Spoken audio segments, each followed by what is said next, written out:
locally owned. I'm from Amsterdam, so they can expect good football food, baseball food, pizza, wings, and beer. You know, you can bring your kids in and, you know, they can play pool or play the video games, or they can sit with you and watch TV too, because you got the TVs in every dining room. It's such a place that you can come in with your family and sit down. And again, it's family oriented because it's family owned.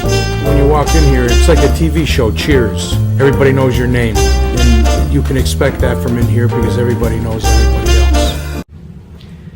Another week and the Sideline Guys are back here at sidelineguys.recordernews.com along with Michael Kelly. I'm Adam Schinder. Brought to you as always by our friends at Crystal Ristorante. We're just a few days removed from the Amsterdam Mohawks ending the first season of the Perfect Game Collegiate Baseball League, and it just didn't end quite the way the Mohawks really wanted it to. No, up 1-0 that championship series against Newark, coming home for 2 tries, just have to get the one in that doubleheader. And it seemed like their lack of depth maybe caught up in that doubleheader. They lost that first game, and then that second game they really didn't have a lot of options. They ended up putting Nick Polsonelli, a pitcher, at second base, throwing Jack Fisher on a few days rest. It just didn't seem like they had enough in the tank for that second game. No, it was a very, very long 2 days. They played 29 innings in about 30 hours. Luke Maley caught every single one of them, which is a feat, just to mention that. But this team, you could tell by the end of it, they were just playing to their very limit with number of guys they could use. They were exhausted. Right, and to that Luke Maley part, I was talking to him after the game, and he had a couple crucial at-bats late in that second game where I think he struck out one, another one he grounded out, and he just didn't seem to have the same bounce in his step, and he was saying that by about the 5th inning of that second game that day, he was done. There wasn't much left in his step at all.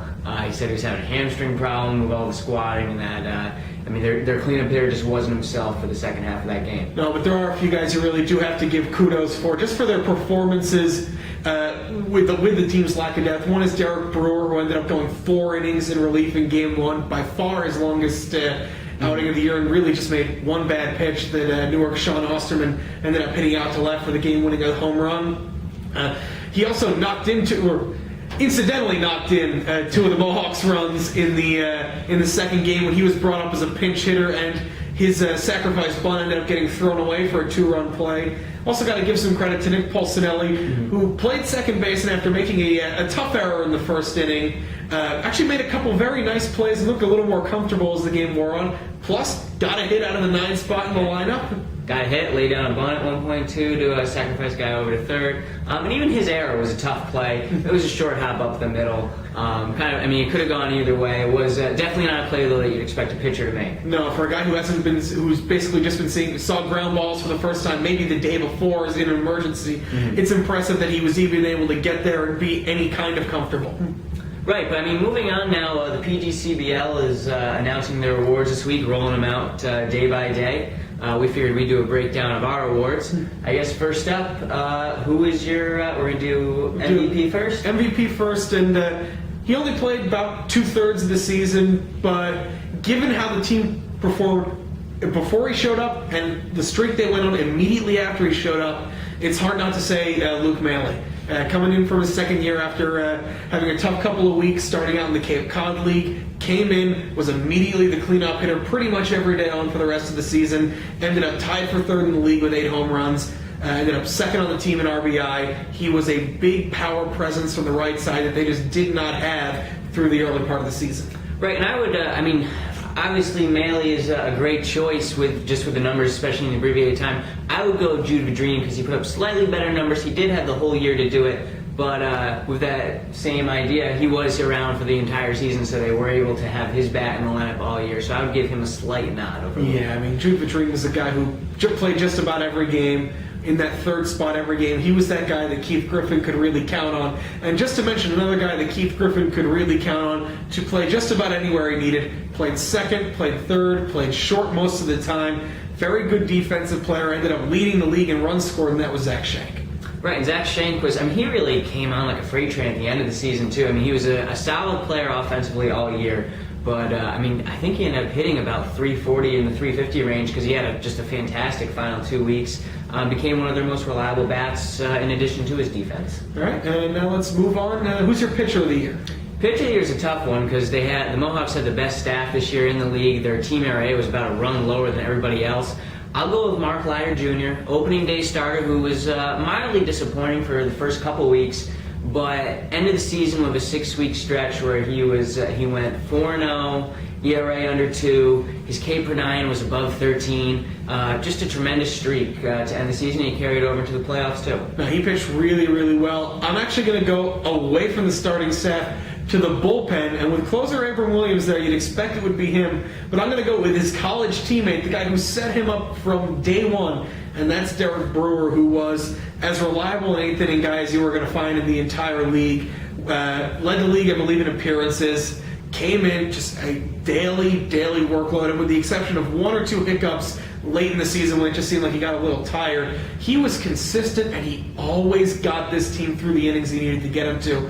And for a team that did not stretch out its starters much throughout the first 2/3 of the season, that was really important. Right, and I think the thing about, you just picked a middle reliever as the Cy Young of this team. There's 6 or 7 pitchers that you could pick from this team. Brett Housel had a great year. Will Kendall finished up fantastic. Abram Williams was fantastic all year. There's 5 or 6 pitchers at least who had tremendous years for this club. Yeah, even Mike Dodakian, who left just before the season ended. Jimmy Dykstra, who left in the middle of the season but was on his way to being maybe the best pitcher in the entire league. It was a team that had a very deep pitching staff and had a lot of guys contribute through a lot of different roles. Right, and one of those guys, this is our segue into our most improved players, was There's a segue. That is a segue. Will Kendall, who I just mentioned a minute ago, started this season as one of the team starters, started the season as their worst starter by a lot, and just went down to the bullpen, worked with pitching coach Nick McCurdy on his stuff, developed a curveball in addition to his changeup and his fastball, ended the season with about 20 consecutive scoreless innings of earned runs, he became one of their 3 reliable arms in that bullpen for the playoff run. No, he did such a tremendous job. I was at Shuttleworth Park for a couple of his early starts, and he just couldn't seem to get out of those first 2-3 innings. Once they moved him to the bullpen, he became a relief ace, a long relief ace. They could use him for 2, 3, 4 innings at a stretch, and he was always reliable. But I'll go with the guy as my most improved player, as the guy who improved a whole lot in a rather short span, and that's Brad Pica. Was not getting a ton of playing time throughout the back end of the regular season because of the logjam of guys with Josh Nethaway and Luke Maley and Parker Moore and Cody Ortman, with Keith Griffin wanting to get all 4 of his catchers in there. First base often became a place where Pica couldn't get into the batting order.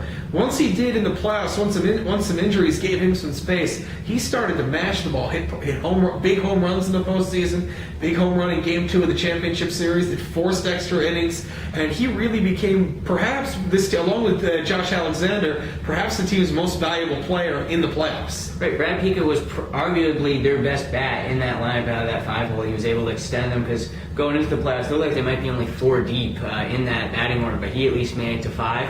I'd also give a special shout out for most improved to, we've kind of talked about it before, that the reason why kids come to a summer league like this is to improve for college. And I don't think anybody did a better job of that this year than Brett Housel, who came here as, he started off as a long reliever. He wasn't a starter for his college team at Marist. I think he ended up going 5-1 this season in the regular season, and he's on his way to definitely being a weekend starter next year at Marist. So in terms of accomplishing a goal for the summer and improving in that way, Brett Housel probably did himself a lot of favors. Now, this was a team that had a lot of guys who improved, but that's enough of looking back. Before we leave you, just want to give you a little bit of a look forward. Today, Monday, was the first day of football practice around the area. Got a chance to look at the Amsterdam Rugged Rams. Despite in the rain, the team actually looked very impressive their first day in practice, and we will have plenty more football coverage from you in the preseason and in the season as we go along. But until then, for Michael, I'm Adam. We're the Sideline Guys, brought to you by Crystal Ristorante, and we'll see you next time at SidelineGuys.recordernews.com.